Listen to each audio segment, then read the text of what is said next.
Despite its name, the Hole of Beasts doesn't have as many monsters as you would think. There are 5 sublevels altogether, but 2 of them don't even have enemies. The only hazard to be found here is fire, which is resisted by Red Pikmin. The Hole of Beasts gets a 1 out of 5 difficulty ranking because of the lack of enemies and ease of the boss at the end. That being said, there is a really nice treasure waiting for us at the end of the cave. Prima Guides recommends taking 50 reds and 10 purples, but I recommend you take all of the reds you have as well as the 10 purples. However, just like Emergence Cave, it's not much of a difference in the long run. Despite its name, the Hole of Beasts doesn't have as many monsters as you would think. There are 5 sublevels altogether, but 2 of them don't even have enemies. The only hazard to be found here is fire, which is resisted by Red Pikmin. The Hole of Beasts gets a 1 out of 5 difficulty ranking because of the lack of enemies and ease of the boss at the end. That being said, there is a really nice treasure waiting for us at the end of the cave. Prima Guides recommends taking 50 reds and 10 purples, but I recommend you take all of the reds you have as well as the 10 purples. However, just like Emergence Cave, it's not much of a difference in the long run. Despite its name, the Hole of Beasts doesn't have as many monsters as you would think. There are 5 sublevels altogether, but 2 of them don't even have enemies. The only hazard to be found here is fire, which is resisted by Red Pikmin. The Hole of Beasts gets a 1 out of 5 difficulty ranking because of the lack of enemies and ease of the boss at the end. That being said, there is a really nice treasure waiting for us at the end of the cave.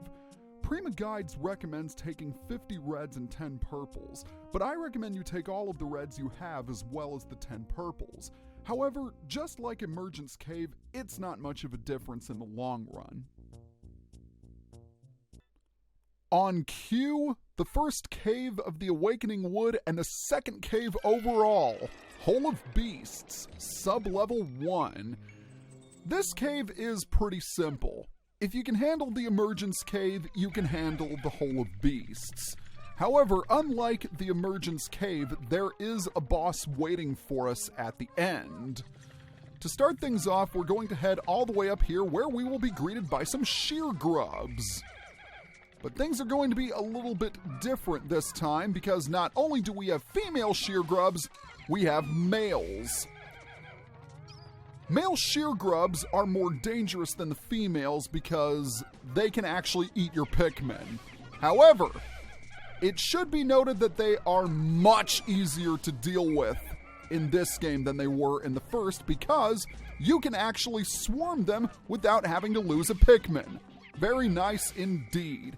And they don't have much HP, so you can easily dispatch them before your Pikmin are consumed. Now I just need to check whether or not those were the last of the sheer grubs. Oh, no, we have one more female.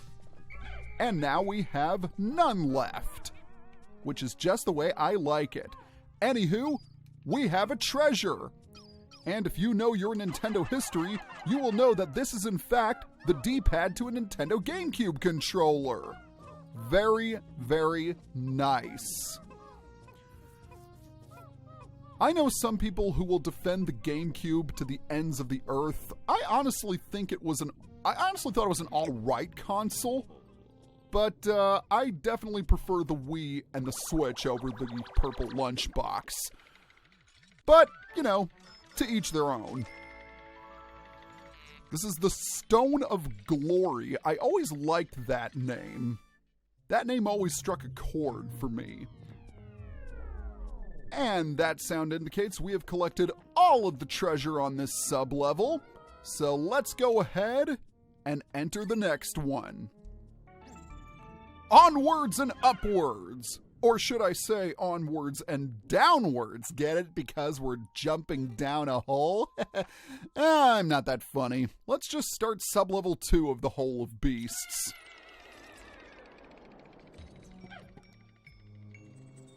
Those mushrooms you see before you are common glow caps. They can only be found in underground areas, and they really don't do anything. However, one new feature is eggs. Eggs contain nectar, and on some occasions they can even contain drops of sprays. And they can even potentially contain something else that we may or may not encounter. We didn't encounter it that time, but sometimes they can contain an enemy. And I guarantee you we will be encountering said enemy eventually in this project. But for now, let's transmogrify some Pikmin. I said transmogrify because I was reading some Calvin and Hobbes the other day. Ipso facto, the greatest comic strip on the face of the planet. Yes, it's even better than Peanuts, although I do like Peanuts quite a bit. Sublevel 2 is what is known as a rest area, a sublevel with no enemies to be found. Instead, you can find candy pop buds, eggs with nectar, and a whole bunch of other things that can power up your Pikmin. And the fact that we have made more purple Pikmin is quite important because this addition will allow us to get past that one bag barrier we couldn't go through before because it had a weight of 200 somehow. How is it that one bag has a weight of 15, another 35, and the one in the Awakening Wood 200? I don't understand it at all. And yes, there was another drop of nectar that I was missing. Come on, buddy. Drink up. There we go. There really isn't that much to talk about in Sublevel 2. So, let's go ahead and head on to the next one. There aren't even any treasures here. But there is something of interest to talk about in Sublevel 3. What is it? Well, you'll just have to wait and find out. Okay, I'm just kidding. We're going to continue the video. Hole of Beasts, Sublevel 3. And guess what? Sublevel 3 is yet another rest area. I know, for a cave called the Hole of Beasts, there aren't many beasts to be found here. Kind of a misnomer, if you ask me. But one thing that can be found here are flame geysers. The first thing we need to do is we need to disband the squadron and only take the Reds with us. Because, if you remember from the first game, Reds are fireproof. They are immune to fire. Very nice. And they also have 1.5 times the attacking power of other Pikmin. In fact, that's something I haven't really talked about, the special abilities of Pikmin. Reds are fireproof, as I've just mentioned. Purples are heavy bruisers that can do a lot of damage. However, it should be noted that they are incredibly slow and they are vulnerable to all 4 hazards. So you'll definitely want to protect them in the long run. But just like Sublevel 2, no enemies to be found here. Instead, there are 2 treasures. I believe this thing is in fact a Famicom disc. Man, talk about a throwback. And that was something that was only released in Japan. As for the other treasure, let's bring it back with us. It's a Mahjong tile. I haven't played Mahjong in ages. I think the last time I played it was with my family when I was about 15 or so. But this is definitely the sub-level of the throwbacks. And if you like those 2 throwbacks, well, just wait until we get to a certain cave in the latter half of the game. Anywho, we have the Strife Monolith. I'm not sure how that thing can cause strife. And for treasure number 2, technically it's treasure number 3 in the cave, we have the Cosmic Archive. And yes, those were the only 2 treasures to be found in the cave. Now, you will notice something. There are only 30 Pikmin that are currently in my squadron of the 95 that we brought down with us. You don't need to have your squadron with you in order to go to the next sublevel because they will follow you automatically. That's really nice. Okay, moving right along, we're almost at the home stretch with the Hole of Beasts, Sublevel 4. And guess what? We're finally going to be fighting some beasts in this cave! Okay, technically we fought the sheer grubs, but that doesn't count. They were small time. There is only one beast to be found here, though. So the first thing we need to do is deactivate some of these flame geysers. We don't need to deactivate all of them, but typically when I am in a cave, I like to disable as many of them as I can. Alright, we've got a red bulborb, so we're going to need to enlist the help of our purples.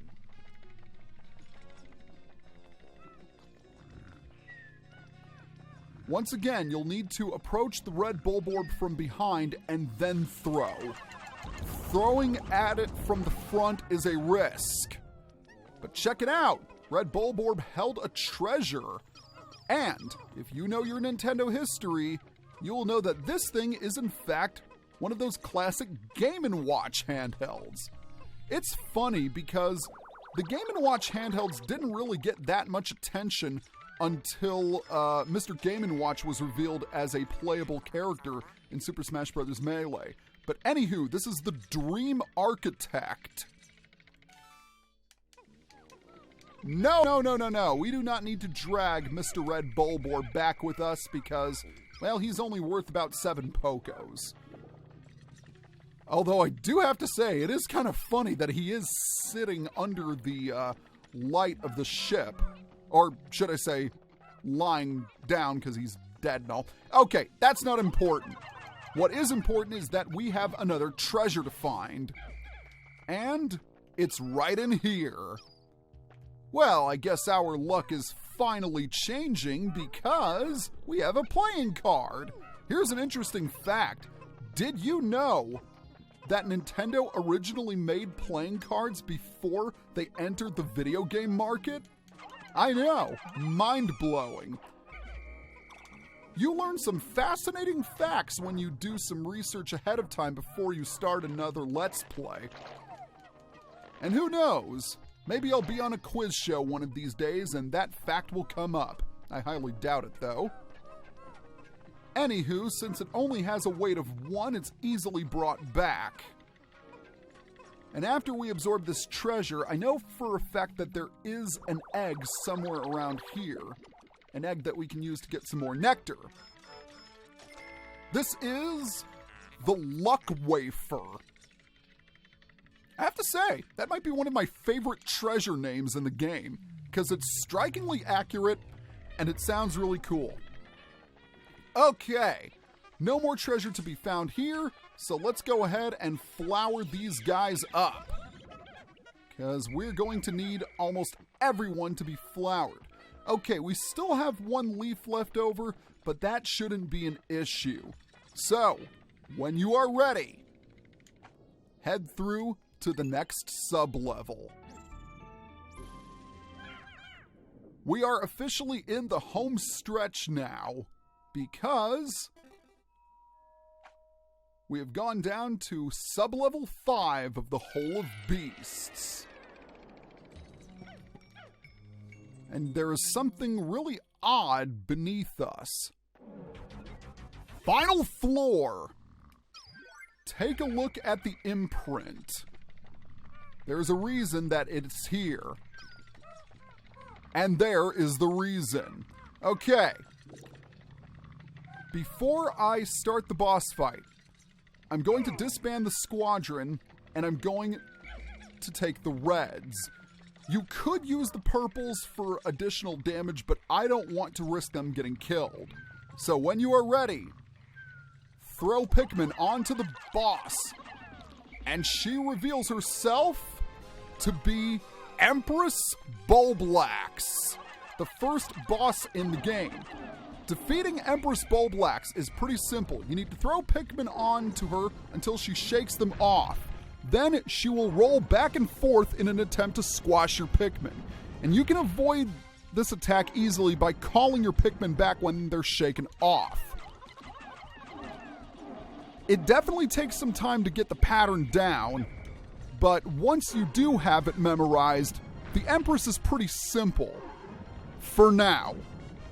We will be fighting her later on in the game.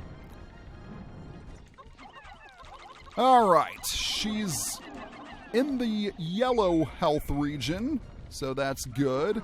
Another recommendation I have for the Empress is to not use a lot of Pikmin, because if they are shaken off, they will try to run over and attack her, and that's going to lead to disaster. And there we have it. The Empress goes down. And she's going to leave us with something really, really, really nice. How bizarre. This device is emitting black light. It must have been ingested by that creature. What an absolutely repulsive life form. Our return to Hocotate cannot come soon enough. The life form may have been repulsive, but this treasure is anything but. If you can't tell what this is a love tester. It was one of the earliest gizmos made by Nintendo back when they were still a relatively young company. But it doesn't test love in this game. No, it does something 100 times better. Worth 200 Pokos, this is the prototype detector, the second item in the Explorer's Kit. This contraption seems to react when it approaches treasure. I will connect it to my radar. Processing complete. The treasure gauge is now fully operational. It will now appear on your monitor. The needle will move right as you approach treasure. Yep, now we have a treasure radar as indicated on the bottom right section of the screen. And since it is gray, that means that all of the treasure in the area that we are currently in has been collected. Needless to say, this is without question the most useful item in the Explorer's Kit, because now we don't have to hunt treasure all willy-nilly. No, we can use the gauge to detect its location. So, I think we are ready to escape to the surface. This spelunking expedition was a success. We should have obtained all of the treasure. I think we did. Yep, all 6 treasures have been salvaged. No Pikmin got killed. I'd say this is a success. So we're going to go ahead and save the game. But we're not going to end the video quite yet. There is something that I wish to do. And it might be a little overkill, but I'm going to see if I can pull it off. How much time do we have? Oh, we can pay attention to that later because 20% of the debt has been recovered. Very, very nice. I want to see if I can tackle the second cave, because it is in fact real close.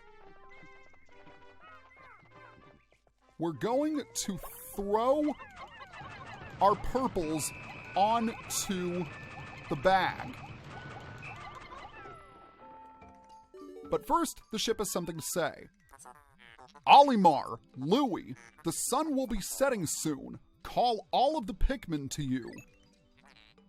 This planet's native nocturnal life forms are ferocious and therefore dangerous. Load your Pikmin into the onion and load yourselves into my hull so we can take refuge in low orbit. Pikmin in your squad will enter the onion on their own at day's end, so call them all to you. Yes, indeed, since nightfall is fast approaching, we need to make sure that we have all of the Pikmin at our side. And now that I think about it, I probably won't have... Oh! Where is it? You! Come over here. Now that I think about it, I've changed my mind. Instead, what I'm going to do is... Actually, no. No. We're going to go ahead and enter the next cave.